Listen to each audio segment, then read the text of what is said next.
अस्सलामुअलैकुम। पेशे खिदमत है पुरस्कार कहानी चंपाकली एपिसोड 2। पांडुओं को शहर निकाला मिल गया था, लेकिन वो खामोश थे। वो जानते थे कि हुकूमत दहतराष्ट्र की है और दुर्योधन इनका खास दुश्मन है। वो हर तरह से इनके खिलाफ काम कर सकता था। चुनाचे उन्होंने किसी भी सिलसिले में इनकार नहीं किया और खामोशी से इस मकान में चले गए, जो इनके लिए राल और राख से तामीर कराया गया था। लेकिन कुछ तजुर्बेकारों ने मकान से उठने वाली खुशबू और इसकी तामीर के लिए इस्तेमाल होने वाले मसालों को गौर से देखा, तो उन्हें इल्म हो गया कि मकान की तामीर में राल और राख इस्तेमाल की गई है, जो किसी भी वक्त हल्की सी चिंगारी से भड़क सकती है। और यूं पंडा की तमाम औलाद राल और राख के बने हुए इस मकान में राख बन सकती है। चुनाचे तमाम पांडे चौकन्ने हो गए।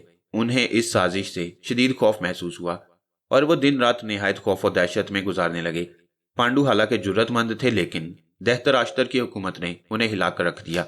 तब एक रात अर्जुन ने अपने चारों भाइयों भीमसेन, जदहश्तर, सहदेव और निकल को जमा किया और अपनी मां रानी कुंती को बुला भेजा। मैं एक बार फिर तुम्हें राजा दहतराष्ट्र और दुर्योधन के इस ख्याल से आगाह करना चाहता हूँ कि वो लोग जो हमारे रिश्तेदार हैं, जो हमारे बाप के सके भाई हैं, हम पांडुओं को अपना बदतरीन दुश्मन समझते हैं। हालांकि हमारे बाप राजा पंडा ने इन लोगों के साथ कभी बुराई नहीं की। इसके बावजूद वो लोग हमें सफ़े हस्ती से मिटा देना चाहते हैं और इनकी पहली ख्वाहिश यही है कि हुकूमत को दुश्मनों से महफूज रखा जाए और हम लोगों को जो सल्तनत के दावेदार हैं कुचल दिया जाए, ताकि सल्तनत खतरे से महफूज रह जाए। इस सिलसिले में हम इनकी आंखों का सबसे बड़ा कांटा हैं। चुनाचे हम लोगों को चाहिए कि इस सिलसिले में खामोशी इख्तियार करें और आने वाले वक्त का इंतजार करें, ताकि एक मजबूत हैसियत से हम अपने इस दावे का इजहार करें जो हमें इस हुकूमत पर है। रानी कुंती, जो पंडा की बीवी और पांचों बेटों की मां थी, सोच में डूब गई। उसे दुख हुआ था कि उसके स्वर्गवासी शौहर ने कभी दहतराष्ट्र के खिलाफ ऐसा कोई काम नहीं किया जो उसके या उसकी औलाद के खिलाफ होता। लेकिन दुर्योधन ने बाप की शह पाकर वो सब कुछ कर डाला था जो अपनों के साथ नहीं किया जाता। तब उसने कहा, मेरे बेटो, पहले मुझे तुम ये बताओ कि तुम लोगों का इरादा क्या है। अर्जुन आगे बढ़ा और बोला, माता, क्या तुम्हें मालूम है कि इस घर की तामीर में क्या इस्तेमाल किया गया है? क्या मतलब अर्जुन? रानी कुंती हैरान रह गई।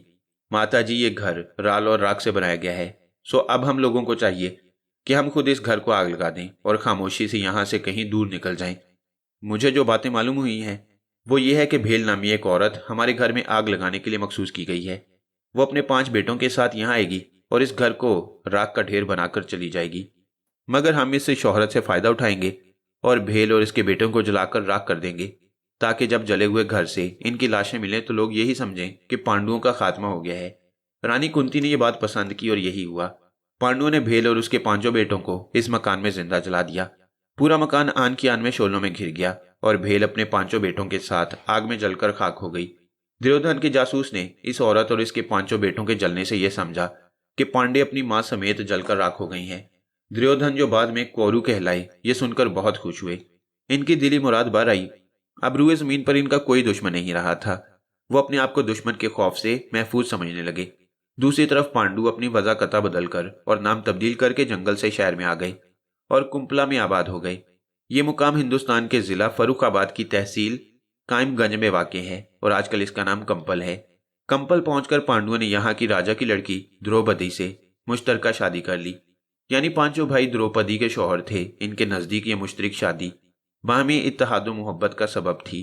द्रौपदी के मुतल्लिक ये तय किया गया कि वो इन भाइयों के साथ 72 रोज बारी बारी से रहा करे। चुनाचे पांडु एक नई हैसियत से कंपल में मशहूर होने लगे। इनकी शुजाअत और इकबालमंदी के किस्से दूर दूर तक फैल गए। पांडुओं की पेशानी से इकबालमंदी के आसार नुमाया थे, इसलिए इनकी अजमत और शान दिन ब दिन बढ़ती रही। इनकी शान के किस्से कंपल से निकलकर दूर दूर तक फैल गए और जल्द ही ये इतला कोरुओं तक भी पहुंच गई।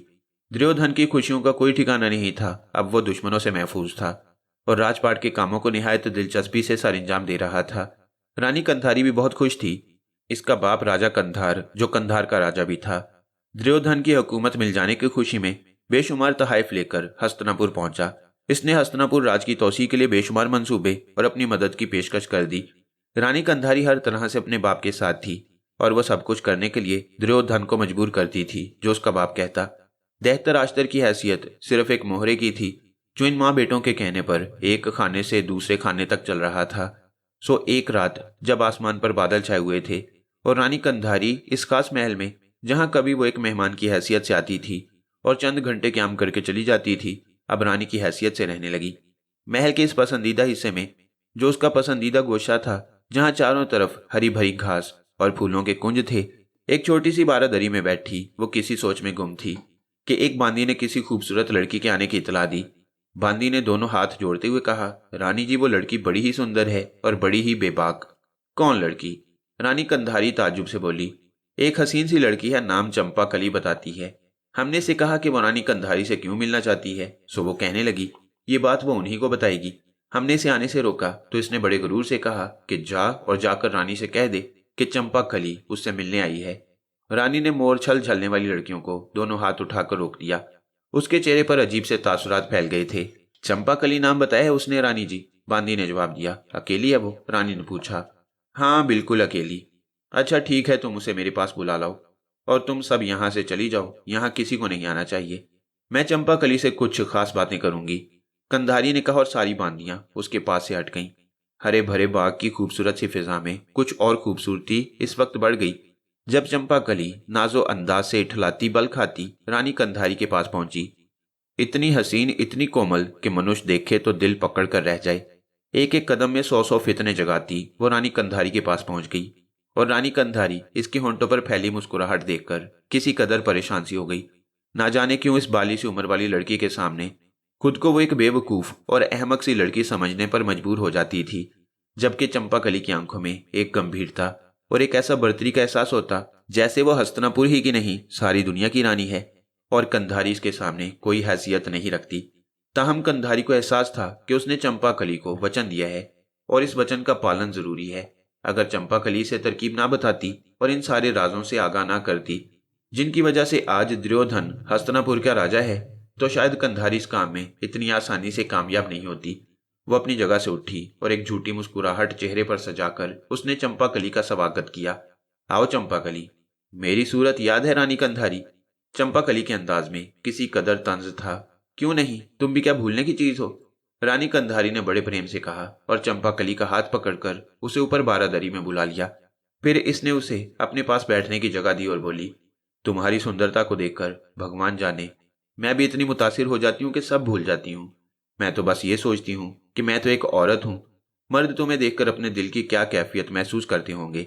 रानी कंधारी ने खुशामदी लहजे में कहा। मर्द मुझे देखते ही नहीं रानी कंधारी, चंपा कली ने जवाब दिया। क्यों?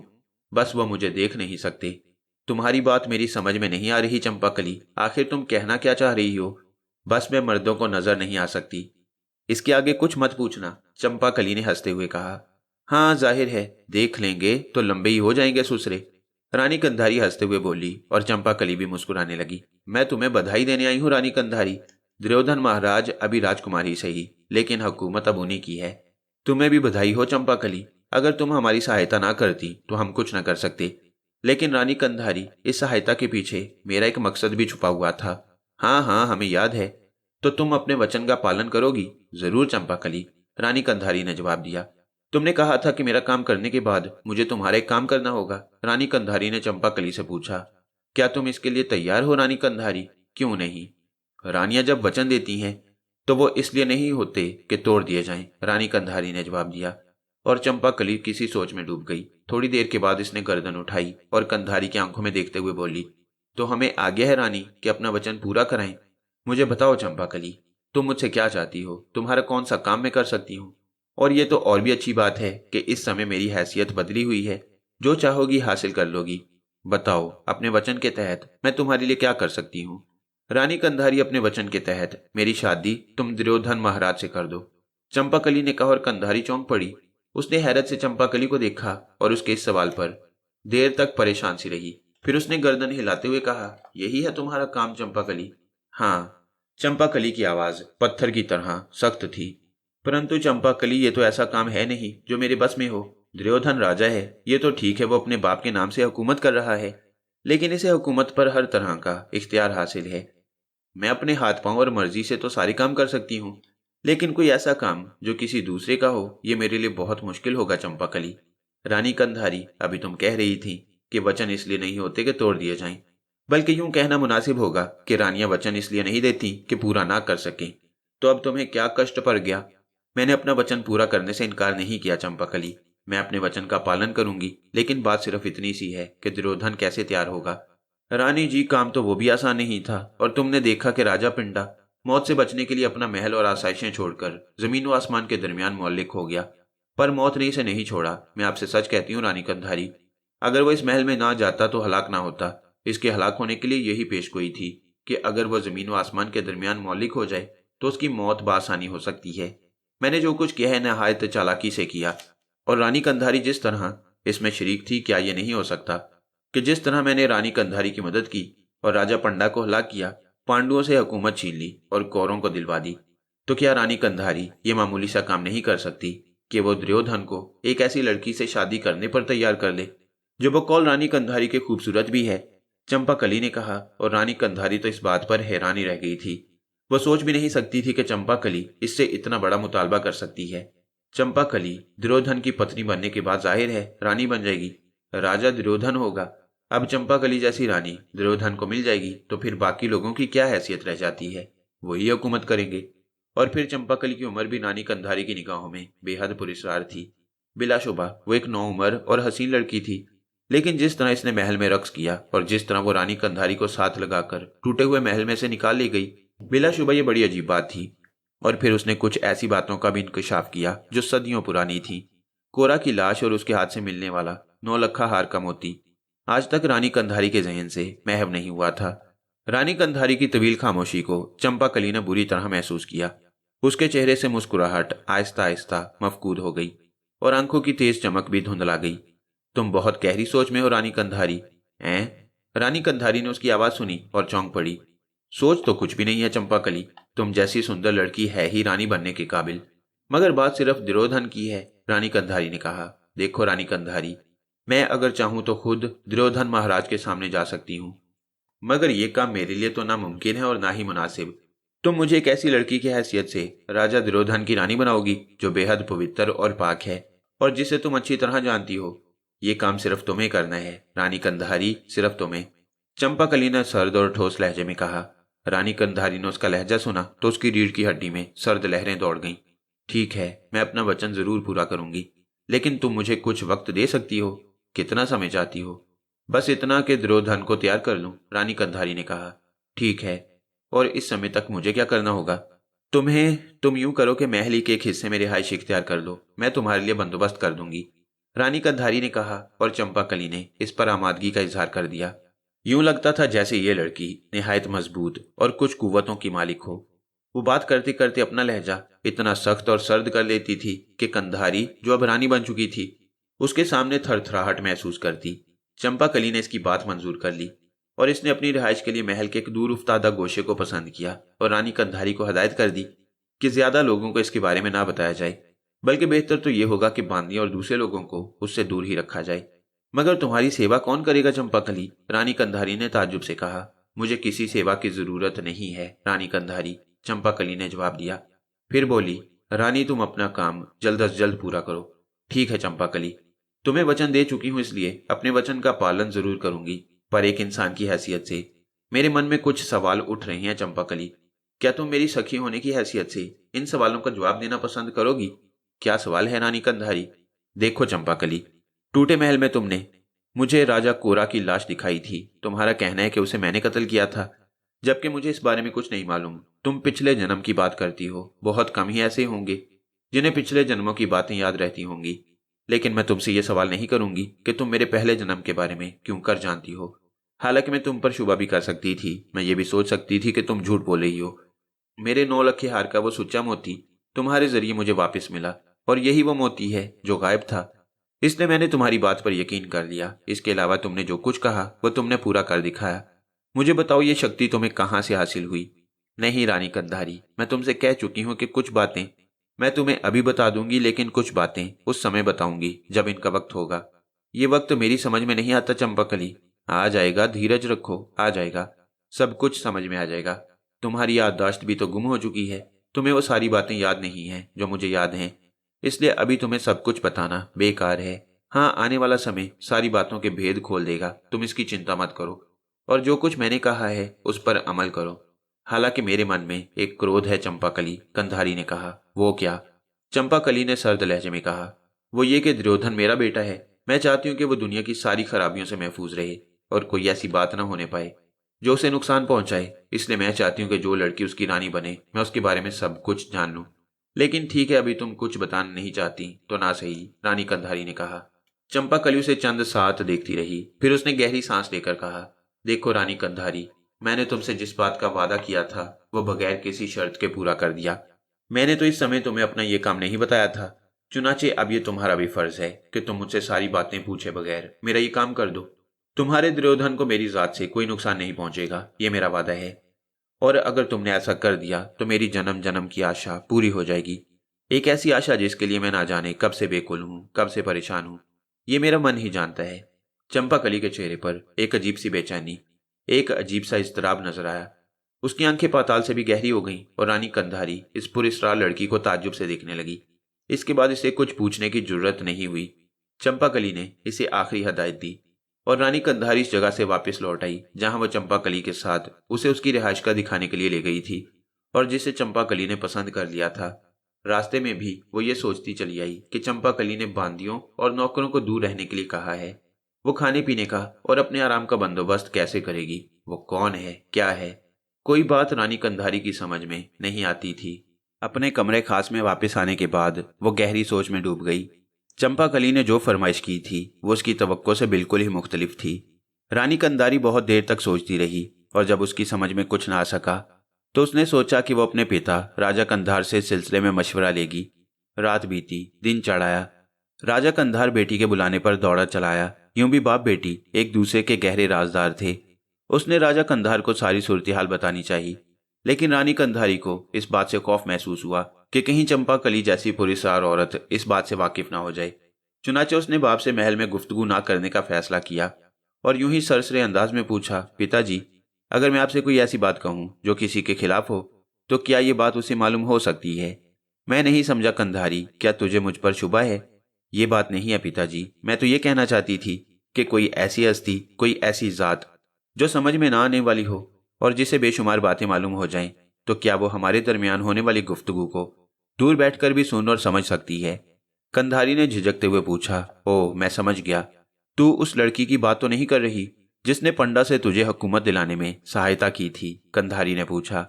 राजा कंधार जीरक और समझदार आदमी था। वह जल्द ही बेटी की परेशानी समझ गया। तब कंधारी ने गर्दन हिला दी। हाँ पिताजी, मैं उसी की बात कर रही हूँ, लेकिन मुझे डर है कि जो बातें मैं करूंगी वो उसे पसंद नहीं आएंगी और मैं उससे इतनी डरती हूँ महाराज कि मेरा मन खौफ से कांप रहा था। मैं नहीं चाहती कि वो मेरी बातें सुने। मगर वो है कहाँ और यहाँ से उसका क्या ताल्लुक? नहीं महाराज, वो महल में ही है। महल में किस जगह? राजा कंधार ने पूछा। मैंने इसकी रिहाइश का बंदोबस्त महल में ही कर दिया है जहां वो अकेली रहती है और ये रिहाइश का महल ही के एक हिस्से में है। ओहो, ये तूने अच्छा नहीं किया। जब तुझे उसके बारे में कुछ नहीं मालूम तो तूने उस पर विश्वास कैसे कर लिया? राजा कंधार ने कहा। महाराज, आप नहीं जानते वो क्या चीज है। अगर मैं इसे यहाँ रहने की इजाजत ना देती तब भी वो यहाँ ही रहती। वो बड़ी चालाक और जीरक लड़की है, अजीब अनोखी सी, देखने में ऐसी सुंदर के मन मोह ले, पर अंदर से बेहद पुरस्कार अजीब सी। कंधारी ने कहा और राजा कंधारी गर्दन हिलाने लगा। इसका मतलब है कि वो कुछ ध्यान ज्ञान भी जानती है। ना जानती होती महाराज तो हमें पंडा के बारे में कैसे बताती? हाँ ये तो ठीक है, परंतु तू इसके बारे में क्या बातें करना चाहती है? मैंने कहा ना महाराज, जो कुछ कहना चाहती हूँ वो यहाँ नहीं कह सकती, यहाँ से कहीं और चलें। फिर तूने मुझे क्यों बुलाया? अच्छा ही होता कि तू मेरे पास ही आ जाती। मैं अब ऐसे हालात में महल को छोड़कर नहीं आ सकती। रानी कंधारी परेशानी से बोली। तब फिर तू ही बता, मैं क्या करूं? कुछ नहीं महाराज, यहाँ से कहीं और चलते हैं, किसी ऐसी जगह जहां हम आराम से बातें कर सकें। रानी कंधारी ने कहा और इसका बाप तैयार हो गया। फिर वो लोग महल से निकलकर एक ऐसी दूर दराज जगह आ गए जहां इन दोनों के अलावा कोई नहीं था। रानी कंधारी ने राजा को बताया, मैंने उससे भरत नवाज में मुलाकात की थी। ये मेरी और उसकी पहली मुलाकात थी और जैसा कि मैंने आपको बताया कि इसने मुझे कुछ अनोखी कहानियां सुनाई थीं, मसलन राजा कोरा जिसे मैंने कत्ल कर दिया था।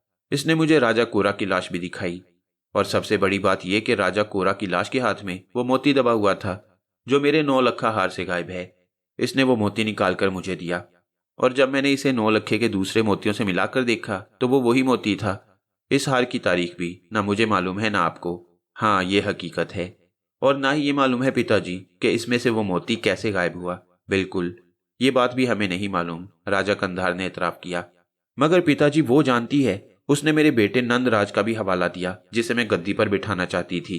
क्या ये मुमकिन है पिताजी कि उसे पहले जन्म की बातें याद हों और पिछले जन्म में वो कोई ऐसी ही हस्ती हो जो मेरे नजदीक रही हो? भगवान ही जाने, तेरी बातें सुनकर तो मेरे दिल में तरह तरह के ख्यालात आने लगे हैं। पर चिंता न कर, मैं एक ऐसे शख्स को जानता हूं जो हमारी मुश्किलों का हल पेश कर सकता है। कौन? मैं तुझे उसके बारे में फिर बताऊंगा। तू पहले मुझे पूरी बात बता, क्या कह रही थी? मैं कह रही थी कि जब भरत नवाज में मेरी उससे पहली मुलाकात हुई तो उसने मुझे एक चिराग दिखाया। उसमें खून भरा हुआ था और एक कटी हुई उंगली खून के इस प्याले में यूं खड़ी थी जैसे चिराग की बत्ती हो। वो चिराग सुरख रोशनी दे रहा था। यूं महसूस हो रहा था जैसे उंगली के ऊपरी सिरे पर रोशनी हो रही हो। क्या वो वाकई रोशनी भी दे रहा था? राजा कंधार ने हैरत से पूछा। हाँ, वो चिराग बिल्कुल इसी तरह जल रहा था जैसे दिए में तेल जलता है। अच्छा, तो फिर उसने मुझे पंडा की जन्म कुंडली के बारे में बताया। मुझे वो सब कुछ समझाया जो मुझे करना था। और फिर पिताजी ये हुआ कि मैंने उसकी बताई हुई तरकीब पर अमल किया, और इस अमल का रद्द अमल आप देख रहे हैं महाराज। उसकी सहायता ने हमें कहां से कहां पहुंचा दिया। शायद आपको यह भी मालूम हो कि पांडे जलकर हलाक हो गई हैं और अब दुर्योधन की हुकूमत को कोई खतरा नहीं है। ये सारी आसानियां हमें चंपाकली की बदौलत नसीब हुई हैं। जब उसने मुझे पंडा की मौत का तरीका बताया था तो उसने मुझसे एक वचन लिया था। वो वचन क्या था? ये कि मेरा काम हो जाए तो मुझे उसका भी एक काम करना होगा। तो तुमने वचन दे दिया था? राजा कंधार ने पूछा। हाँ महाराज, मैंने वचन दे दिया था। इतना बड़ा काम होने की खुशी में मैं ये बात भूल गई थी कि वो बात ऐसी भी हो सकती है जो मेरे लिए मुश्किल हो। तो क्या उसने कोई ऐसा मुतालबा कर दिया है जो तुम पूरा नहीं कर पा रही? राजा कंधार ने पूछा। हाँ महाराज, ऐसा ही मुतालबा है। क्या? राजा कंधार ने कहा। उसने कहा है कि दुर्योधन की शादी उससे कर दी जाए और हस्तिनापुर की रानी उसे बना दिया जाए। ओ! राजा कंधार गहरी सांस लेकर खामोश हो गया। थोड़ी देर तक कुछ सोचता रहा, फिर बोला, नहीं नहीं, ये तो किसी तौर मुमकिन नहीं है। दुर्योधन बेशक चालाक है, वो जिस तरह हुकूमत संभाले हुए है, इससे अंदाजा होता है कि आने वाला वक्त उसे तारीख में एक नुमाया मुकाम देगा। लेकिन कोई ऐसी लड़की जिसके बारे में हमें कुछ मालूम ना हो, जो सुंदर जरूर हो मगर उसके साथ पुरस्कार कुव्वतों की मालिक भी हो, तो भला उसके साथ दुर्योधन की शादी कैसे की जाती है? तुमने उससे उसका हसब नसब और उसकी जात पूछी? नहीं पिताजी, वो ये सब कुछ बताने पर राजी नहीं है। हालांकि मैंने उससे कई बार इस बारे में पूछा, लेकिन वो यही कहती है कि आने वाला समय सारी बातें बता देगा। तब तो ये बड़ा मुश्किल काम हो जाएगा। लेकिन मेरे वचन का क्या होगा पिताजी? रानी कंधारी ने पूछा। काफी देर तक वो कुछ सोचता रहा, फिर बोला, यही बेहतर होगा महाराज, धनराज से इस सिलसिले में बात कर ली जाए। कौन महाराज? तू नहीं जानती, वो एक महान ज्ञानी है जिसकी उम्र का कोई अंदाजा नहीं किया जा सकता। वो बहुत बूढ़ा है। मैं बचपन से उसे इसी हालत में देख रहा हूं। ना जाने कौन कौन उसे इस हालत में देख चुका है। वो भी बड़ा अजीब है। और जब दो अजीबोगरीब शख्सियतें एक दूसरे के बारे में सोचेंगी तो नताइज भी कुछ अजीब ही निकलेंगे। राजा कंधार ने मुस्कुराते हुए कहा। धनराज महाराज कहाँ हैं? तू उसकी चिंता मत कर, उससे बात करना मेरा काम है, राजा बोला। मगर मैं अपने वचन के सिलसिले में उससे क्या कहूं? बस तू उसे ये कहकर टालती रहे कि मैं दुर्योधन से बात करने के लिए किसी मुनासिब वक्त के इंतजार में हूं। ठीक है पिताजी। हाँ, तुझे मालूम है दुर्योधन आजकल क्या कर रहा है? नहीं, मैंने उसे कभी नहीं पूछा। मालूमात हासिल करो और उनसे मुझे मुतला करो। दूसरी तरफ मैं धनराज महाराज से तेरी इस परेशानी का जिक्र करूंगा। मुझे विश्वास है कि वह हमारी सहायता पर आमादा हो जाएंगे। राजा कंधार ने कहा। रानी कंधारी किसी हद तक मुतमईन हो गई। तब उसका बाप वापस चला गया और वह दुर्योधन से इसके बारे में मालूमात हासिल करने चल पड़ी। इधर यह सब कुछ हो रहा था और दूसरी तरफ दुर्योधन अपनी सल्तनत को मजबूत करने के चक्कर में लगा हुआ था। उसने एक ऐसा निजाम कायम किया था जिससे उसे कुर्बजवार के बारे में इत्तलात मिलती रही। पांडुओं से तो अब उसका जहन साफ हो गया था। उनका अब इस संसार में कोई वजूद नहीं था, इसलिए उनकी तरफ से वो बेफिक्र हो गया। लेकिन ये बेफिक्री ज्यादा अरसे तक ना रही। आहिस्ता आहिस्ता ऐसी खबरें मिलने लगी जिनसे दुर्योधन मुतफिक्र होने लगा। उसे इल्म हुआ था कि कंपला और उसके कुर्बजवार में 5 ऐसे भाई उभर रहे हैं जिनमें पांडुओं की सी खसूसियात नुमाया हैं। गो उनके नाम बदले हुए, लेकिन यूं लगता है जैसे वो राजा पंडा की औलादों में से हैं, जिनके नाम अर्जुन, भीमसेन, जडहस्तर, नक्कल और सहदेव थे। चुनाचे दुर्योधन ने इस वाक्य की तहकीकात करने के लिए चंद अफराद को मुख्तस कर दिया और उसके आदमियों ने उसे जो इतलात दी वो बड़ी ही ताज्जुब खेज थी। उन्होंने बताया कि पांडवों के जलने की इतला गलत थी, वो अभी तक जिंदा हैं और कंपल में मुकीम हैं। इन पांचों भाइयों ने कंपला की राजा की बेटी द्रौपदी से मुश्तरका बाहमी शादी कर ली है। दुर्योधन को यह सारी तफसीलात सुनकर बड़ी तशवीश हुई। उसने सोचा कि पांडवों ने अपनी जुर्रतमंदी से हालात का मुकाबला कर ही लिया, वो जलने से भी बच गई और उन्होंने एक ऐसी मजबूत हुकूमत भी हासिल कर ली जो आगे बढ़कर हस्तिनापुर पर हमला भी कर सकती है। चुनाचे उसने दिन रात कोई नई चाल चलने की कोशिशें शुरू कर दी। उसने अपने मुशीरों से मशवरा लिया और अपने चचाजाद भाइयों से दोस्ताना मुरासम इस्तवार करने की कोशिश की और उनकी तरफ दोस्ती का हाथ बढ़ाया और उन्हें हस्तिनापुर आने की दावत दी। पांडवों ने कौरवों की यह दोस्ती कबूल कर ली और हस्तिनापुर जा पहुंचे। दुर्योधन ने इनकी बड़ी आवभगत की और खासी खातिर तवाज़ो की। दोनों खानदानों में हुकूमत की तकसीम के बारे में फैसला हुआ। तय ये पाया कि इंद्रीत, जिसे अब पुरानी दिल्ली कहा जाता है, मां आदि सल्तनत के पांडवों के कब्जे में रहेगी और हस्तिनापुर कौरवों के पास रहेगी। हुकूमत की इस तकसीम के बाद सल्तनत के बहुत से अमीरों ने पांडवों की इकबालमंदी, जुर्रतमंदी और बुलंद ज़र्फी को देखकर उनकी अतात कबूल कर ली। इस पर दुर्योधन बज़ाहिर तो खामोश रहा, लेकिन उसके अंदर खासी तशवीश पैदा हो गई। वह दिल ही दिल में पांडवों की तबाही के मंसूबे बांधने लगा। राजा धृतराष्ट्र, जो सिर्फ नाम का हुक्मरान था और सचमुच का अंधा हुक्मरान था, उसकी हैसियत तो एक तरह से खत्म होकर रह गई थी और लोग अब दुर्योधन को ही राजा समझने लगे थे। लेकिन दुर्योधन के दिल की हालत बहुत खराब थी। पांडवों के साथ उसने जो कुछ किया था, इस पर उसका दिल नदामत करता था, लेकिन हसद की आग उसके वजूद को जलाकर खाकस्तर किए दे रही थी। अमीरों और सल्तनत के बड़े बड़े लोगों की अतात पर बज़ाहिर वो खामोश रहा, लेकिन इसके दिल में पांडवों की तबाही के लिए बहुत से मंसूबे थे। दूसरी तरफ अर्जुन, जदहश्तर और उसके सारे भाइयों ने मिलकर सल्तनत को वसी करने का मंसूबा बनाया और अपनी फौजों को लेकर मुख्तलिफ इलाकों के सिमत चल पड़े। चूंकि खुदा ताला भी पांडवों पर मेहरबान था, इसलिए पांडवों ने जो सोचा वही हुआ। चारों बाहिम्मत भाइयों ने खुदा की मदद से सारी दुनिया में अपनी फतह का नक्कारा बजा दिया और हर मुल्क के फरमा रवाओं, अमीरों और राजाओं को अपना मुती और फरमा बरदार बना लिया। ये चारों भाई फतह और नुसरत से कामयाब कामरान हुए और इन इलाकों से जो उन्होंने फतह किए थे, बेशुमार ज़रो जवाहिर लेकर अपने दारुल हुकूमत इंद्रपथ में पहुंचे। इनके पहुंचने पर इनका अजीम शान इस्तकबाल किया गया। इनके एहतमाम में जश्न मनाया गया। दुर्योधन ने जब पांडवों की ये शान, ये अजमत और रोब जलाल देखा और उनकी सल्तनत की वुसअत पर नजर की, तो उसके दिल में हसद की जो आग भड़क रही थी और भड़क उठी। अपने दुश्मनों को खत्म करने का ख्याल उसके दिल में तेजी से सर उठाने लगा और अपने इस मकसद को पूरा करने के लिए वो तरह तरह की तदबीरें सोचने लगा। दुर्योधन के दरबार में बहुत से मक्कार, हीलाबाज किस्म के लोग जमा थे। वो दिन रात उनसे मशवरे करने लगा। उसके दिल में शदीद ख्वाहिश थी कि किसी तरह पांडवों का इक़्तिदार और इकबाल खत्म कर दे और अपनी सल्तनत वसी तर कर ले। हालांकि दरबारियों ने बिल आखिर दुर्योधन को एक मशवरा दिया और इस मशवरे पर अमल करने के लिए दुर्योधन दिन रात गौर खोज करने लगा। इस जमाने में जुआ खेलने का रिवाज आम था। चालाक दरबारियों ने दुर्योधन को जुए में कौरवों की किस्मत का पांसा पलटने का मशवरा दिया और एक खास किस्म की चौसर पर जुआ खेलने को कहा। इस मकसद के लिए यह तय पाया कि जुआ खेलने के लिए एक ऐसा पांसा बनाया जाए जो हर बार दुश्मन के खिलाफ पड़े। दुर्योधन को यह तजवीज़ बेहद पसंद आई और उसने इस खास किस्म के पांसा से जदहश्तर, अर्जुन और इनके बाकी भाइयों से जुआ खेलने का इरादा किया। जब यह सब कुछ तय हो गया तो उसने बड़ी लजाजत और मुलायमत के साथ जदहश्तर, अर्जुन और इनके भाइयों को हस्तिनापुर आने की दावत दी। जदहश्तर, जो अब इंद्रपथ का राजा था, अपने चचाजाद भाई की मक्कारियों को ना समझता था। अपनी बेखबरी में हस्तिनापुर पहुंचा तो दुर्योधन ने इसकी बड़ी आवभगत की और खूब अच्छी तरह उसकी मदारत की। उसने इन पांचों भाइयों के एजाज में बड़ी बड़ी दावतें की और सारे उमरा और रऊसा से बड़े फख्र के साथ मिलाया। इसने बड़ी अजमत का इजहार करते हुए यह भी कहा कि ये पांचों मेरे भाई हैं और उसने अपने पांचों भाइयों का हक तस्लीम करते हुए हुकूमत तकसीम कर दी है। लोगों ने इस बात का बड़ा चर्चा किया और खुद जदहश्तर और इसके भाई भी अपनी ये शानो अजमत देखकर दुर्योधन के पहले सलूक को भूल गए, क्योंकि वो सच्चे थे।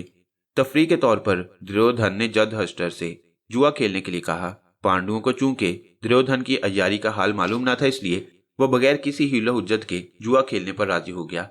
इस पर दुर्योधन ने अपना वही मखसूस पांसा निकाला और खेलना शुरू कर दिया। थोड़ी ही देर में पांडु अपना सब कुछ हार बैठे और अब बात मुल्को माल पर जा पहुंची। लेकिन पांसा जब भी पड़ता, दुर्योधन हर चीज का मालिक बनता चला गया। लेकिन दुर्योधन ने इस पर इक्तफा नहीं की। जब पांचों भाई अपनी बीवी द्रौपदी को भी हार गए तो दुर्योधन ने एक आखिरी बाजी इस शर्त पर लगाने को कहा कि अगर पांडु जीत जाएं तो उन्हें इनका सब हारा हुआ मालो मुल्क और बीवी वापस कर दी जाएगी, और अगर हार जाएं तो वो आबादी छोड़कर जंगल में चले जाएं और वहां 12 साल तक परिंदों और चरिंदों के साथ जिंदगी गुजारें, और जब जिला वतनी की ये रात खत्म हो जाए तो वो वापस आबादी में आ जाएं और 1 साल तक गुमनामी की जिंदगी बसर करें, किसी पर यह जाहिर ना होने दें कि वो कौन है, और अगर ये राज खुल गया तो उन्हें फिर 12 साल की जिला वतनी भुगतनी होगी। बदकिस्मत पांडु अपनी सच्चाई की वजह से और दुर्योधन की मक्कारी और चालबाजी की वजह से ये आखिरी बाजी भी हार गए।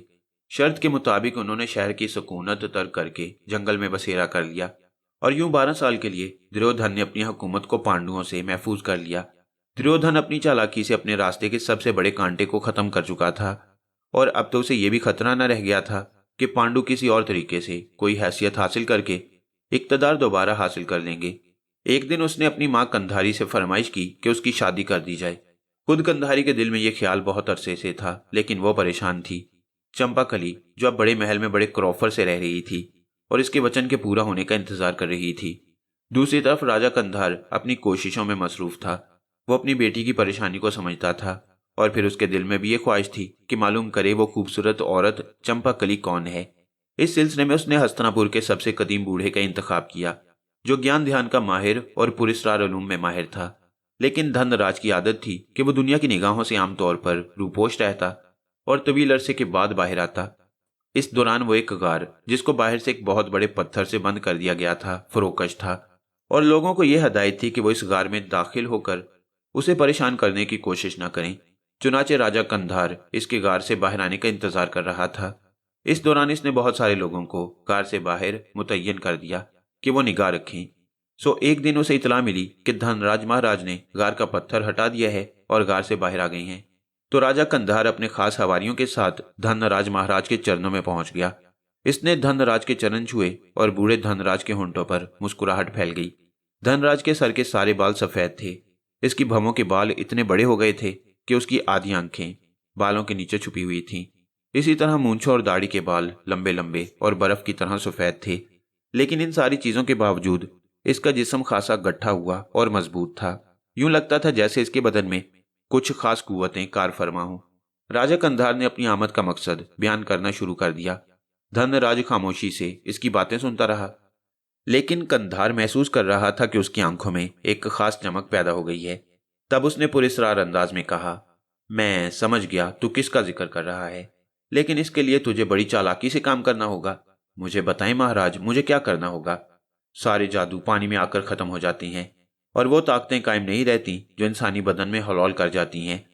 तू यूं मशवरा दे अपनी बेटी कंधारी को कि जब वो उस खूबसूरत लड़की को लेकर पानी के बीचों बीच आ जाए और फिर उससे सवाल करे कि उसकी जात पात क्या है।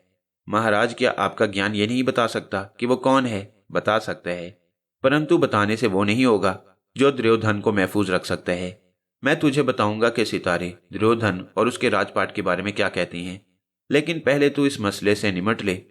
मुझे एक बात तो बता दे महाराज। पूछ, क्या वो सुंदर लड़की या औरत सचमुच कोई मासूम या सुंदर नारी है, या इसके अलावा भी कुछ है? राजा कंधार ने पूछा। पगला है तू राजा कंधार, अगर वो खूबसूरत और मासूम होती तो पंडा जैसा राजा उसके हाथों न मारा जाता। मैं बस तुझे इतना ही बताऊंगा कि वो बहुत ही अनोखी औरत है और तुझे उसके लिए बहुत कुछ करना होगा। महाराज, मैं चाहता हूं कि आप मुझे सारी बातें बता दें, ताकि जब मेरी बेटी कंधारी इसे पानी के बीचों बीच बुलाए तो वो सब कुछ कर सके जो उसे इस बला से निजात दिला सके। राजा कंधार ने कहा। मैं तुझे बताता हूं, धनराज महाराज ने कहा, और फिर राजा कंधार को आहिस्ता आहिस्ता कुछ बताने लगा। राजा कंधार ने सब कुछ सुनने के बाद कहा, क्या आप मेरे साथ उस जगह तक चल सकेंगे महाराज जहां आपको ये सब कुछ करना है? हाँ, क्यों नहीं, मैं इस सिलसिले में खुद तेरे साथ रहूंगा, धनराज महाराज ने कहा, और राजा कंधार खुश हो गया। रात की तारीकी में वो दरिया दबील के बीचों बीच उस मुकाम तक पहुंचे जिसे कोई जजीरा समझा जा सकता था। गो ये छोटी सी जगह थी, लेकिन बहुत खूबसूरत थी, और दरिया के बीचों बीच इसके सब्जाजार बहुत खूबसूरत नजर आते। राजा कंधार को महाराज धनराज ने सारी तफसीलात बताईं और राजा कंधार ने तैयारियां शुरू कर दी। चंद हफ्तों की मुसलसल कोशिशों के बाद दरिया दबील के बीचों बीच एक खूबसूरत इमारत तामीर हो गई, और इस काम से फारिग होने के बाद धनराज महाराज ने वो दायरा खींच दिया जिसके बारे में उन्होंने राजा कंधार को बताया था। यहां से फारिग होने के बाद राजा कंधार हस्तिनापुर पहुंचा, जहां कंधारी शिद्दत से उसकी मुंतजिर थी। वो बहुत परेशान थी। चंपाकली कई बार इसे कह चुकी थी कि वो अपने वचन से कतराने की कोशिश कर रही है, लेकिन कंधारी ने इसे यही जवाब दिया था कि वो दुर्योधन को तैयार कर रही है। यूं ही दुर्योधन राजी होगा वो इसकी शादी फौरन चंपाकली से कर देगी। चुनाचे जब राजा कंधार ने अपनी बेटी को सारी तफसीलात बताई तो वो बहुत खुश हुई और इसने धनराज महाराज से मिलने का फैसला कर लिया।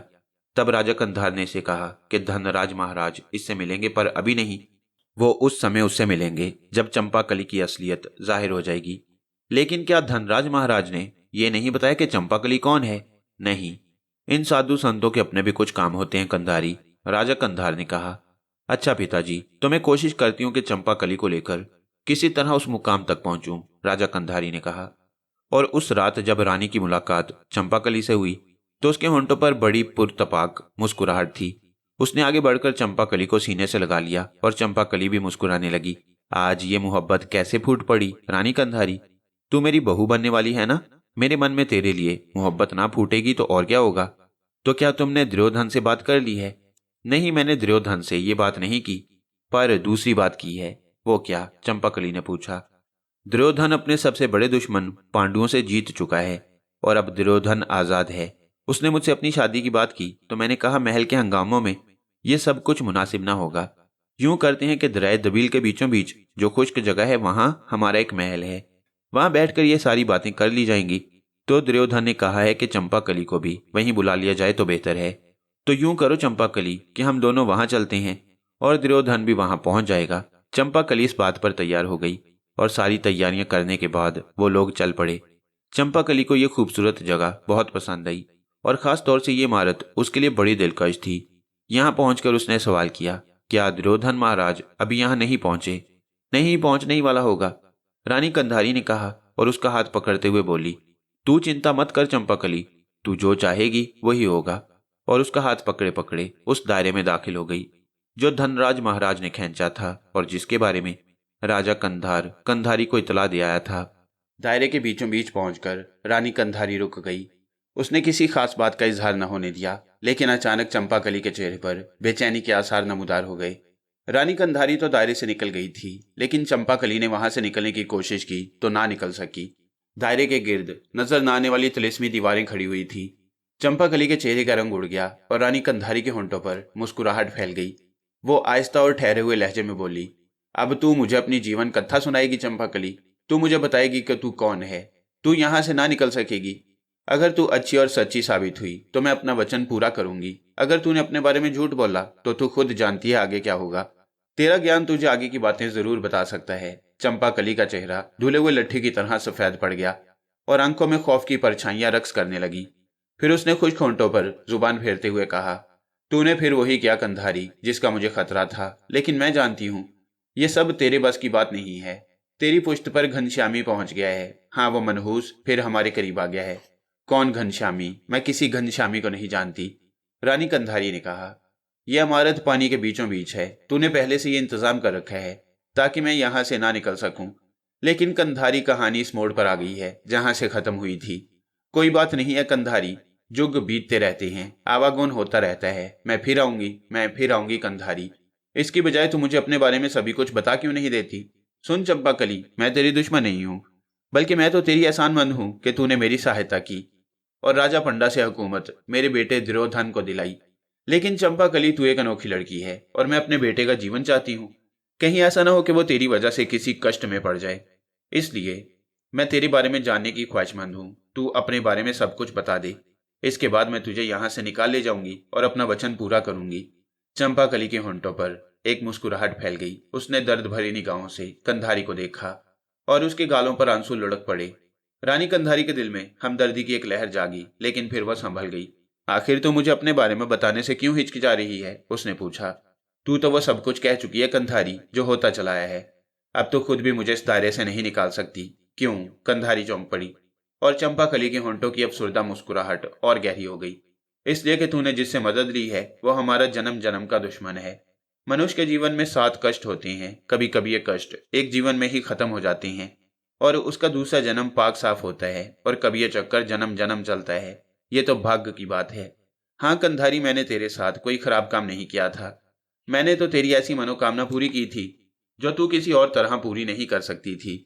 पर इसके बदले में तूने मुझे क्या दिया? चंपाकली की आंखों से आंसू बहने लगे और ना जाने क्यों कंधारी के दिल में उसके लिए हमदर्दी की एक लहर दौड़ गई। फिर बोली, पर तू अपने बारे में बता क्यों नहीं देती चंपाकली? क्या बता दूं कंधारी? तेरा पिछला जन्म तेरे दिमाग से बिल्कुल निकल गया है। अब मैं तुझे कुछ बताऊंगी तो तू या तो इसे कोई कहानी समझेगी या फिर मेरा छल समझेगी। इसके अलावा तेरे ऊपर भरोसा करके मैं दोबारा घनश्यामी के जाल में फंस गई हूँ।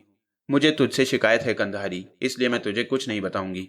चंपाकली, जिद मत कर, मुझे अपने बारे में बता दे। नहीं कंधारी, मैं अब तेरी बातों में नहीं आऊंगी। तो फिर तू यहां से ना निकल सकेगी, कंधारी बोली।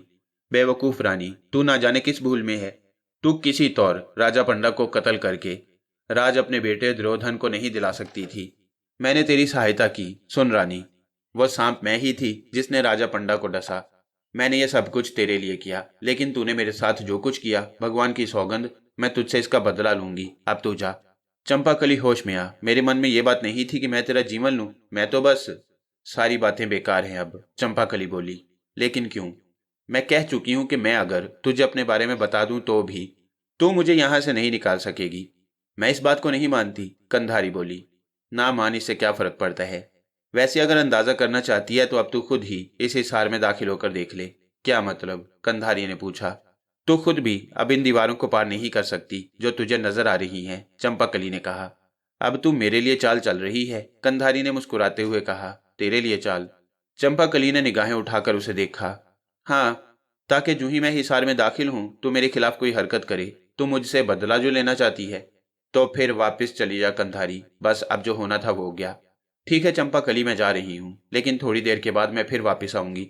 अगर तू मुझे अपने बारे में सब कुछ बताने पर तैयार हो जाए तो ठीक है, वरना इसके बाद मैं फिर कभी ना आऊंगी, रानी कंधारी ने कहा और फिर वह इस जगह से निकल गई।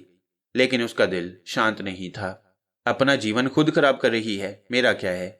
रानी कंधारी ने हकारत से सोचा। आखिर मैं अपने लड़के के साथ किसी ऐसी लड़की की शादी तो नहीं कर सकती जिसके बारे में कुछ भी मालूम ना हो। इसे बता देना चाहिए कि वो कौन है। रानी कंधारी देर तक बाहर बैठी सोचती रही। बजरा दरिया दबील के किनारे इसे ले जाने के लिए तैयार खड़ा था। चुनाचे वो बजरे की जानिब बढ़ गई और बजरे में बैठकर चल पड़ी। दरिया के दूसरे किनारे पर पहुंचकर वो रथ में सवार होकर महल पहुंच गई। अब उसे राजा कंधार से मिलना था, लेकिन कंधार जा चुका था। तब इसने एक कासिद को कंधार के पास दौड़ाया। कंधार का राजा अपने काम करके वापस जा चुका था। इसे जो कुछ बताया गया था इसके तहत अब राजपाट और दुर्योधन चंपाकली से महफूज था। जब उसे कंधारी का पैगाम मिला तो वो उलझ गया। वो अपने कामों में खासा मसरूफ था। इन हालात में फौरी तौर पर कंधारी के पास जाना उसे मुमकिन महसूस ना हुआ। फिर भी बेटी का बुलावा था और बेटी यकीनन किसी परेशानी का शिकार होगी। वो चल पड़ा। रानी कंधारी ने पिता का स्वागत किया। उसके होंठों पर उदास मुस्कुराहट थी। बड़ी भूल हो गई पिताजी, अभी आपको वापस नहीं जाना चाहिए था। क्यों बेटी, क्या बात है? बस वही चंपाकली का खेल। अरे क्यों, क्या तू उसे दरिया पार उसी इमारत में नहीं ले गई? क्या तूने उसे इस दायरे में कैद नहीं कर दिया? राजा कंधार ने ताज्जुब से पूछा। ये सब कुछ हो गया महाराज, पर मेरा मन शांत नहीं है, कंधारी ने कहा। और राजा कंधार अपनी बेटी के सामने एक नशिस्त पर बैठ गया। फिर बोला, क्या बात है, मुझे बता। मैंने आपकी आज्ञा के मुताबिक उसे उस दायरे में बंद कर दिया और मैंने उसे पूछा, लेकिन वो अनोखी बातें बताती है, ऐसी बातें जिन्हें सुनकर डर लगता है। क्या? कंधार ने कहा। वो कहती है ये सब कुछ जन्म जन्म का खेल है और मुझे यहाँ कैद करने वाली तू नहीं है। क्या मतलब? राजा कंधार ताज्जुब से बोला। हाँ, वो किसी घनश्यामी का नाम लेती है। कौन घनश्यामी? मैं नहीं जानती महाराज। वो तुझे बेवकूफ बना रही है, राजा कंधार मुस्कुराकर बोला। तू खुद जानती है हमारे दरमियान कोई घनश्यामी नहीं है। हमने तो ये सब महाराज धनराज की मदद से किया है और धनराज महाराज ने इस सिलसिला में मुझे कुछ खास बातें भी बताई थी। भगवान के लिए महाराज मुझे वो बातें बताएं, कंधारी ने कहा। तू आखिर क्यों परेशान है कंधारी? तुझे चिंता किस बात की है? चिंता की छोड़े महाराज, मगर आप मुझे बताएं कि धनराज महाराज ने आपको क्या बताया? धनराज महाराज ने कहा था कि एक लंबा खेल है। वो पत्रू का एक हाथ है जो इंसानी रूप में आया है। किताबों की एक कहानी है जिसको खोलना भी ठीक नहीं, लेकिन उससे निजात जरूरी है। और क्या धनराज महाराज ने यही कहा था? हाँ, लेकिन उन्होंने ये भी तो बताया होगा कि आखिर चंपाकली का स्वरूप क्या है। नहीं, ये उन्होंने नहीं बताया। आप इनसे पूछें। पूछ लूंगा। नहीं महाराज, मेरे मन को शांति उसी समय मिलेगी जब आप ये सब कुछ मुझे बता देंगे। ठीक है, मैं वापस जाकर धनराज महाराज से मिलूंगा, राजा कंधार ने कहा और फिर वापस चले गए। रानी कंधारी के दिल को अब भी सुकून नहीं मिला था। वह चंपाकली से जल्दी मिलने के लिए कहकर आई थी। लेकिन उसे राजा कंधार के इंतजार में काफी वक्त गुजर गया। चुनाचे राजा के जाने के बाद उसने फौरी तौर पर दरिया दबील जाने की तैयारियां शुरू कर दी। शाही बजरा कंधारी को लेकर चल पड़ा। दरिया दबील के बीचों बीच वो पुरस्कार सफेद कैद खाना नजर आ रहा था, जो चंपाकली का कैद खाना था। इस तय खाने पर 8 ताकतवर मुहाफिज पहरा दे रहे थे। रानी कंधारी ने बजरे से उतरकर इस महल का रुख किया और दरवाजे से निकलकर इस जगह पहुंच गई जहां हिसार बना हुआ था। हिसार के दरमियान चंपाकली नीम मुर्दा सी हालत में पड़ी हुई थी। इसका रंग सफेद हो गया था, आंखों में हल्के नजर आ रहे थे, होंठ बिल्कुल सूख गए और उसका हुस्न मांद पड़ गया। चंपाकली, कंधारी ने उसे आवाज दी और चंपाकली ने आंखें खोल दी। इन आंखों में जमाने भर के गम सिमट आए। चंपाकली, इस बार वो बेख्तियार होकर चीखी और चंपाकली ने उठने की कोशिश की, लेकिन वो इसमें कामयाब न हो सकी। तब इसकी कमजोर आवाज बहुत आहिस्ता से उभरी, मैं उठ नहीं सकती कंधारी। तुम्हें क्या हुआ चंपाकली? कंधारी ने तासुब से कहा। मैं भूखी प्यासी हूं कंधारी, चंपाकली ने इसी कमजोर आवाज में कहा। और रानी कंधारी का दिल टुकड़े टुकड़े हो गया। क्यों? वो चीखती हुई आवाज में बोली। मैं क्या जानू कंधारी, चंपाकली ने मुस्कुराने की कोशिश की। तुम कब से भूखी हो? जब से तुम यहां से गई हो। अन्न मिला ना पानी? चंपाकली ने कहा और रानी कंधारी के दिमाग में आग सुलग उठी। वो वैश्याना अंदाज में वहां से बाहर निकल आई। मुहाफिजों के सरदार को उसने तलब किया और कहर आलूद निगाहों से उसे देखती हुई बोली, कैदी को अन्न पानी देने से किसने मना किया था? क्या तुम्हारा ये फर्ज ना था कि तुम उसे अन्न पानी देते? हमने कोशिश की थी रानी जी। क्या बकवास कर रहा है? कोशिश से तेरा क्या मतलब है? जिस जगह वो कैद है वहां कोई नहीं जा सकता। वो दीवारें नजर तो नहीं आती, लेकिन इनके दरमियान दूसरी तरफ जाना मुमकिन नहीं। कौन सी दीवारें जहां वो कैद है? तू बकवास कर रहा है। पापी, जा जल्दी से अन्न पानी ला। तूने मुझे खुद मेरी निगाहों में जलील कर दिया है। मुहाफिज दौड़ गया और रानी कंधारी उस वक्त तक इंतजार करती रही जब तक वो थाल लेकर ना आ गया। रानी कंधारी खुद ये थाल लेकर चल पड़ी। उसे शदीद रंज था, लेकिन जब वो सब कुछ भूलकर दायरे के पास पहुंची और इसने दायरे में दाखिल होने की कोशिश की तो चंद गैर मरई दीवारों से टकरा गई। उसने बेचैनी से इन दीवारों को टटोला और फिर दायरे के गिर्द चक्कर लगाने लगी, लेकिन कहीं से अंदर जाने का रास्ता न मिला। दायरे के अंदर से चंपाकली इसे अजीब सी निगाहों से देख रही थी। बेबसी से कंधारी की आंखों से आंसू निकल पड़े। चंपाकली, मैं अंदर कैसे आऊं? वो रुंधी हुई आवाज में बोली। क्या तुमने मेरी बात को झूठ समझा था रानी कंधारी? चंपाकली कमजोर आवाज में बोली। मैंने कहा था ना कि जो कुछ तूने किया है इसमें सिर्फ तुम्हारा ही हाथ नहीं, बल्कि मेरा एक बहुत पुराना दुश्मन घनश्यामी तुम्हारे जरिए अपनी कोशिश में कामयाब हो गया है। अगर तुम मेरे साथ ये धोखेबाजी ना करती तो मेरे बैरी घनश्यामी को कामयाबी ना होती। मैं जब तक आजाद ना थी वो मुझसे दूर दूर रहा। उसकी कभी हिम्मत न पड़ती थी कि वो मुझ पर वार करने की कोशिश करता या कभी मेरे सामने आता। लेकिन अफसोस की बात तो यही है कि उसने तुम्हारे जरिए ये फायदा उठाया। तुम्हारे जरिए कंधारी, जिसकी सबसे बड़ी हमदर्द मैं थी। मैं तुम्हारे बेटे दुर्योधन के लिए किसी भी तौर तकलीफ साबित ना होती। मैं तो उसकी जिंदगी की मुहाफिज थी। और रानी कंधारी फूट फूट कर रोने लगी। चंपाकली, जो कुछ तुम कह रही हो वो मेरी समझ में नहीं आ रहा, पर मुझे इस बात का बहुत अफसोस है कि मेरी वजह से तुम भूखी प्यासी खड़ी हो। तुम्हारा शुक्रिया रानी कंधारी कि तुमने मेरे लिए 2 आंसू तो बहाए, पर इसे मैं क्या समझूं? मेरा दुश्मन मेरे लिए रो रहा है। वो मेरे लिए रो रहा है जो मेरी इस दुर्गत का बायस बना है। वो रो रहा है मेरे लिए जिसने मेरे जन्म जन्म की आशाओं को खाक में मिला दिया। चंपाकली, तुम मुझे अपना दुश्मन ना समझो, तुम मुझे सिर्फ एक माँ समझो। वो माँ जिसने अपने बेटे के लिए तुम्हारी हकीकत जानना चाहिए थी। बस इससे ज्यादा मेरा कोई और मकसद ना था। अब इन बातों में तुम्हें क्या मिलेगा? नहीं चंपाकली, अगर तू जिद पर अड़ी हुई है तो ले, मैं अपनी जिद तोड़े देती हूँ। मैं तुझे इस तरह मरते नहीं देख सकती। तुझे भूखा प्यासा देखकर मेरी आत्मा तड़प उठती है। मैं उस समय तक भोजन नहीं करूंगी जब तक कि तेरे पेट में अन्न न पहुंचा दूं। ऐसी बात करियो रानी कंधारी, जो तुम्हारे बस की बात नहीं। चंपाकली ने कहा। बस तू देखती रह, मैं हंगामा कर दूंगी। कुछ भी हो जाए मैं तेरे लिए कुछ न कुछ जरूर करूंगी। मैं जा रही हूँ चंपाकली, मैं एक बार फिर जा रही हूँ, मगर मेरे आने से पहले मर ना जाना, वरना मैं सारा जीवन खुद को मुआफ नहीं करूंगी। रानी कंधारी ने कहा और फिर वो रोती हुई वहां से वापस पलट पड़ी। इस बार उसने चंपाकली से कुछ पूछने की कोशिश नहीं की। राजा कंधार वापस जा चुका था, लेकिन रानी कंधारी सुकून से नहीं थी। उसने जो फैसला कर लिया था वो अटल था। चुनाचे कंधारी सीधी दहतराश्तर के पास गई और पहली बार उसने चंपाकली की कहानी उसे सुनाई। लेकिन इस कहानी में इसने वो जुमले हजफ कर दिए जिसमें राजा पंडा के कत्ल की बात आई थी। अलबत्ता चंपाकली के बारे में उसने ये बताया कि वो एक सुंदर नारी है और इस तरह से उसे मिली थी और वो कई खूबियों की हामिल है। अनोखी बात है, हमारी समझ में नहीं आई। दहतराश्तर ने कहा। मैं आपसे ये मशवरा करना चाहती हूँ महाराज कि अब क्या किया जाए। क्या करना चाहती हो कंधारी? दहतराश्तर ने कहा। मैं चाहती हूँ कि सारे अंदेशे नज़रअंदाज करके उसे सबसे पहले इस कैद खाने से निकालूं। मैंने भी सौगंध खाई है कि जब तक उसे अन्न पानी नहीं दे दूंगी, खुद भी कुछ ना खाऊंगी। अगर ये बात है तो जाओ अपने पिताजी से मिलो, उनसे कहो कि वो धनराज को लेकर यहाँ आए और उस बेचारी लड़की को इस मुसीबत से निजात दिलाएं।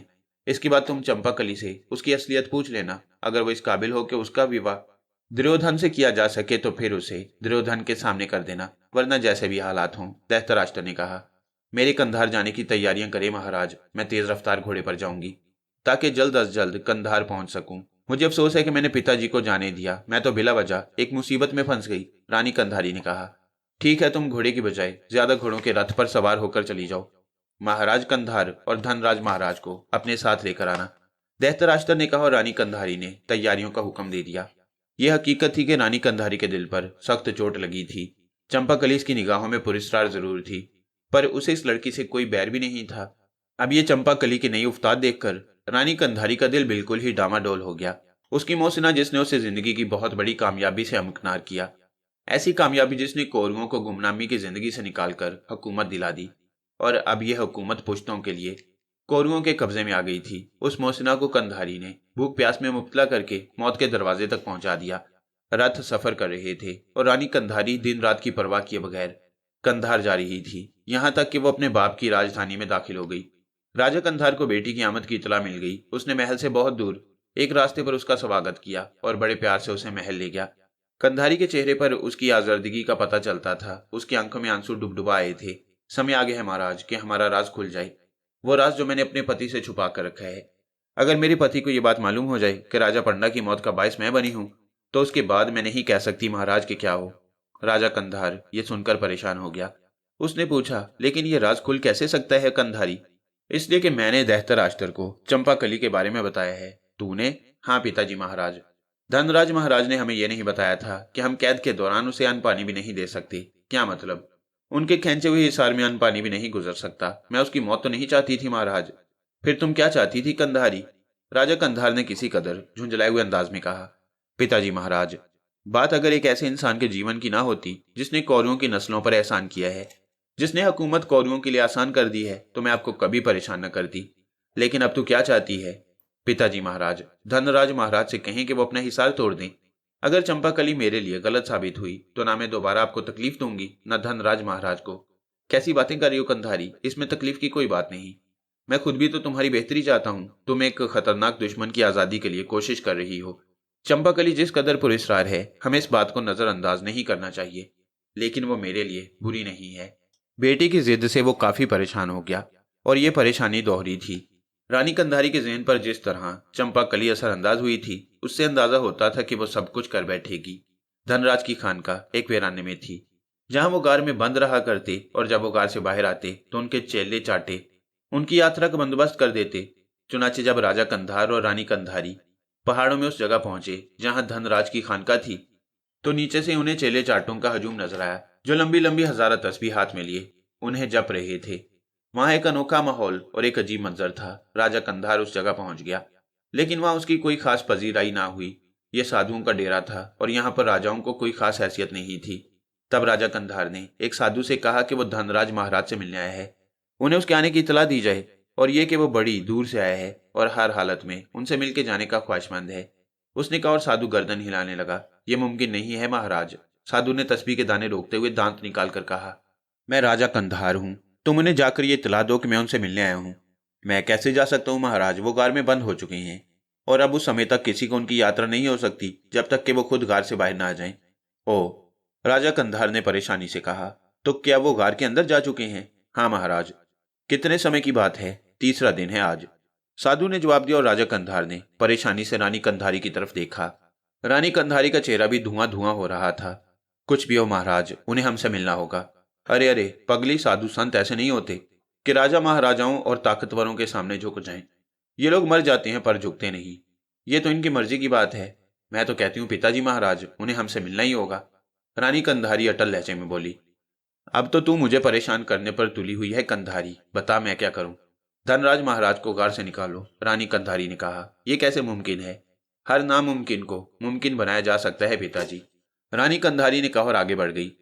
चेले चाटों ने उससे रुकने की दरख्वास्त की, लेकिन रानी कंधारी ने उन्हें अपना मर्तबा बताया और वह सब उसके आगे से हट गए। रानी कंधारी गार की उस चट्टान की जानिब बढ़ गई जिसने गार का धाना ढका हुआ था।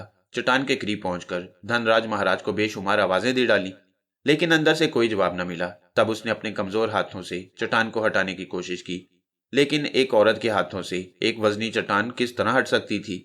तब रानी कंधारी ने साधुओं की जानिब देखा और बोली, इस पत्थर को हटाओ, मैं तुम्हें हुक्म देती हूँ कि इस पत्थर को हटाओ।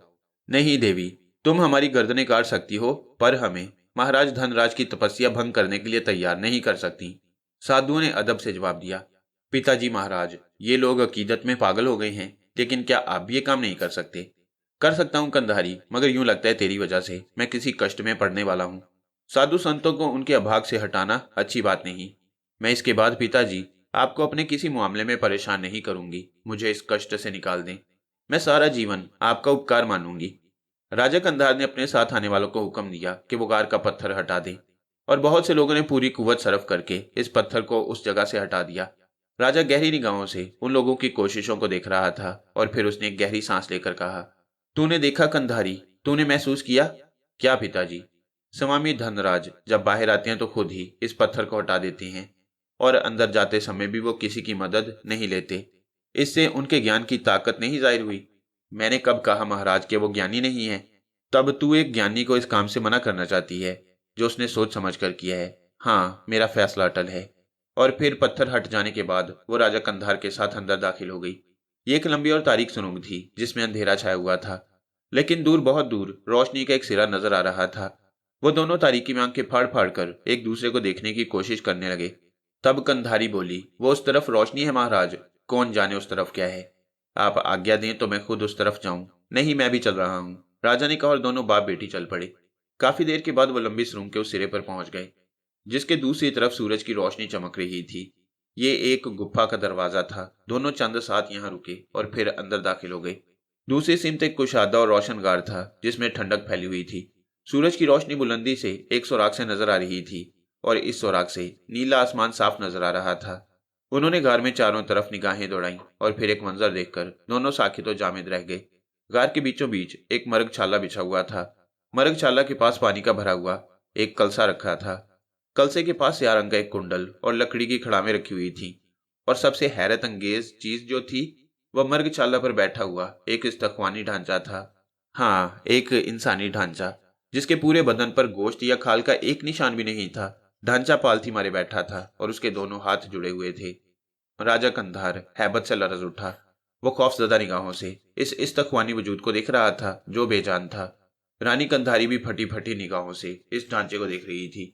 देर तक खामोशी रही और फिर राजा कंधार की सरसराती हुई आवाज उभरी, अब और कुछ भी देखना चाहती है कंधारी? महाराज कहाँ हैं? कंधारी की लरजती आवाज उभरी, मन की आंखों से देख, तू इनकी खड़ाओं और कुंडल नहीं पहचान रही। मगर पिताजी महाराज, साधु संतों के खेल न्यारे होते हैं, इनकी हुकूमत अलग होती है। कंधारी, तुमने गार का दरवाजा खुलवा लिया, अब कोई ताकत महाराज को हमारे सामने आने पर मजबूर कर सकती है। तो क्या चंपाकली यूं ही मर जाएगी? मैं नहीं चाहती। कंधारी जारो की तार रोने लगी। फिर वह धीरे लहजे में बोली, वापिस आ जाइए धनराज महाराज, वापिस आ जाइए, हमें आपकी जरूरत है। आओ कंधारी, हमने जो पाप किया है वही बहुत है। अब तुम उनकी आत्मा को और तो परेशान मत करो। रानी कंधारी रोती हुई गार से निकल आई। वो वापसी में भी सारे रास्ते रोती रही। राजा उसे समझा रहा था, रानी को इतना बुज़दिल नहीं होना चाहिए कंधारी, हिम्मत से काम लो। अगर उसका जीवन हमारे लिए बेहतर होता तो महाराज उसकी सहायता जरूर करते। पर मैं क्या करूं पिताजी, मैं उसकी मौत तो नहीं चाहती थी। काश उसके बारे में मुझे कुछ मालूम हो जाता। अब वो भूखी प्यासी तड़प तड़प कर मर जाएगी। कंधारी ने रोते हुए कहा, मुमकिन है उसकी मौत ही हमारे हक में बेहतर हो। थकी हुई हो कंधारी, कुछ देर आराम करो, एक आध दिन में वापस चली जाना। नहीं महाराज, मैं अब नहीं रुक सकती, कंधारी ने कहा, और फिर राजा की लाख कोशिश के बावजूद वो यहाँ नहीं रुकी और वापस चल पड़ी। उसने खुद ही चंपाकली को इस जाल में फांसा था, लेकिन अब उसका दिल चंपाकली के लिए खून के आंसू रो रहा था। वापसी का सफर करते हुए वो उसी के बारे में सोच रही थी। रानी कंधारी ने किसी को अपने साथ नहीं लिया। वह जजीरे पर पहुंचने के बाद उस हसीन इमारत की तरफ बढ़ गई जो दर हकीकत चंपाकली के लिए कैद खाना थी। इतने खूबसूरत कैद खाने में इतनी ही खूबसूरत लड़की को कैद किया जा सकता था, लेकिन इमारत के दरवाजे से अंदर कदम रखते हुए रानी कंधारी का दिल हौले हौले कांप रहा था। वह शर्मसार सी उस जगह पहुंची जहां दायरे के अंदर चंपाकली का नाजुक सा वजूद पड़ा हुआ था। वो खूबसूरत और दिलकश लड़की जिसे पहली बार रक्स करते देखकर रानी कंधारी ने सोचा था कि अगर ये लोगों के दरमियान आ जाए तो क़यामत बर्पा हो जाए, अब अपनी दिलकशी खो चुकी थी। उसके रुखसारों की हड्डियां उभर आई थीं, नाजुक होंठ सूखी हुई गुलाब की पत्तियों के मानिंद कमलाए कमलाए नजर आ रहे थे। उसकी हसीन आंखें जो कभी फतेहमंदी की चमक रखती थीं, अब इस तरह बेनूर नजर आ रही थीं जैसे उनकी रोशनी जाती रही हो। अध खुली आंखें जो नकाहत के बावजूद पूरी तरह खोली जा सकती थीं, दरवाजे की जानिब निगरां थीं। रानी कंधारी पहली निगाह में तो यही समझी कि चंपाकली मर चुकी है और उसकी खुली हुई बेनूर आंखें उसकी राह तकते तकते अपना हुस्न खो बैठी हैं। लेकिन जब कंधारी को देखकर इन आंखों में हल्की सी जुम्बिश हुई तो कंधारी को एहसास हुआ कि उसका पहला ख्याल गलत था। दीवारें बदस्तूर कायम थीं। रानी कंधारी सिसक पड़ी और चंपाकली भी अपने कमजोर हाथों से सहारा लेकर उठने की कोशिश करने लगी। बमुश्किल तमाम वो उठकर बैठ सकी। फिर उसकी सवालिया निगाहें कंधारी पर जम गई और उसकी आवाज उभरी, रानी कंधारी, मेरा ख्याल है कि तुम कंधार गई थी। हाँ चंपाकली, तुम्हारा कहना ठीक है। किस लिए गई थी रानी कंधारी? इसलिए कि जो पाप कर बैठी हूं उसका प्रायश्चित कर सकूं। रानी कंधारी ने सिसकते हुए कहा और चंपाकली आहिस्ता से हंस पड़ी। तुमने बिला वजह तकलीफ की रानी कंधारी। मुझसे पूछती तो मैं तुम्हें मना कर देती। क्यों चंपाकली? रानी कंधारी ने ताज्जुब से कहा। कंधारी जुल्म करके अब उसका तोड़ करना चाहती हो? अगर तुम्हें मेरा इतना ही ख्याल था तो पहले ही अपनी इस हरकत से बाज रहती। चंपाकली ने नफरत से कहा। नहीं चंपाकली, तुम जानती हो मैंने ये सब इसलिए नहीं किया कि तुम्हें तकलीफ पहुंचे, बल्कि सिर्फ अपने दुर्योधन के लिए। मैं ये चाहती थी कि तुम्हारी हकीकत मेरे इल्म में आ जाए।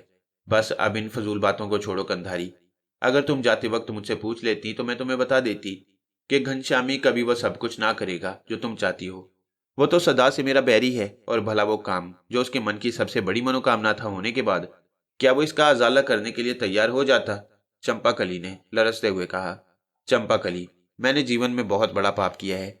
मैं इस पाप के लिए कभी खुद को मुआफ ना करूंगी। हाँ कंधारी, भगवान भी तुम्हें इस पाप के लिए मुआफ नहीं करेगा। तुमने विश्वासघात किया है। चंपाकली ने ऐसे दर्द भरे लहजे में कहा कि कंधारी फूट फूट कर रो पड़ी। उसके रुखसार आंसुओं से भीग गई और उसके दोनों हाथ इस तरह दीवारों को अपनी गिरफ्त में लेने की कोशिश कर रहे थे जैसे वो इन दीवारों को चिकनाचूर करके चंपाकली के पास जाना चाहती हो। फिर उसकी हिचकियां बंद गईं और वह टूटे हुए लहजे में बोली, चंपाकली, मेरे मन में ये नहीं था। चंपाकली, मुझे क्षमा कर दे वरना मैं सारा जीवन जलती रहूंगी। नहीं कंधारी, मैं तुम्हें क्षमा नहीं कर सकती। तूने मुझसे मेरा पूरा जन्म छीन लिया है। तूने वो सब कुछ कर डाला है कंधारी जिसकी मैं तुमसे तवक्को नहीं रखती थी।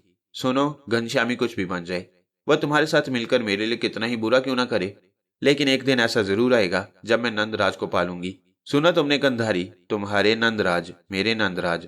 तुम्हारा दुर्योधन मेरा नहीं बन सका तो ना सही, किसी न किसी जन्म में मैं इसे जरूर अपना लूंगी। अब मेरी बात भी सुन लो रानी कंधारी, ये मेरी पेशन गोई है। दुर्योधन तुम्हारा मन शांत नहीं कर सकेगा। वह समय बहुत जल्द आएगा जब तुम्हें दुर्योधन का सदमा बर्दाश्त करना पड़ेगा। तुम्हारा दुर्योधन मारा जाएगा, इस तरह मारा जाएगा कि तुम उसके लिए रो भी ना सकोगी। तुम्हारे आंसू उसकी मौत पर खुश्क हो जाएंगे। ये मेरी पेशन गोई है। चंपाकली ने कहा और फिर उसने दोनों घुटने समेट लिए और दोनों बाजू घुटनों के इर्द गिर्द करके उसने अपना सर घुटनों में छुपा लिया। रानी कंधारी बिलक बिलक कर इन गैर मरई दीवारों से सर टकराने लगी। भगवान के लिए मुझे इतना बड़ा शराप ना दो। मैं निर्दोष हूं। मैं किसी की आलाकार बन गई हूं। मेरी तरफ देखो, मेरी तरफ देखो, रानी कंधारी ने कहा। लेकिन चंपाकली ने घुटनों से सर नहीं उठाया। रानी कंधारी की पेशानी खून आलूद हो गई। गैर मरई दीवारों से सर टकरा टकरा कर उसके माथे से खून निकल आया था और यह खून बह बहकर उसकी आंखों पर आ रहा था। लेकिन उसे इस समय देखने वाला कोई ना था। लेकिन वह अपने गिर्द हजारों आंखों को महसूस कर रही थी जो उसे लानत मुलामत कर रही थी, जो उसे नफरत से देख रही थी। दबी दबी भिनभिनाहटें उसे कुछ कह रही थीं और उनकी आवाजें रानी कंधारी के कानों तक पहुंच रही थीं। पापी है, कातिल है, खूनी है, हलाक कर दो इसे, मार डालो इसे, नीच है ये, इसने विश्वासघात किया है, इसने मासूम चंपाकली की जान ली है। ऐसी बहुत सी आवाजें उसके कानों में पहुंच रही थीं। ये उसके मन की आवाजें थीं। फिर उसने आखिरी बार अपनी आंखों पर बहने वाले खून को साफ किया और चंपाकली को देखा। फिर बोली, चंपाकली, तू मुझे माफ नहीं करेगी? ना कर। मैं अपने आप को इस बात की सजा दूंगी। रानी कंधारी ने हाथ आगे बढ़ाया और अचानक उसे यूं महसूस हुआ जैसे उसका हाथ दीवारों से पार हो गया है।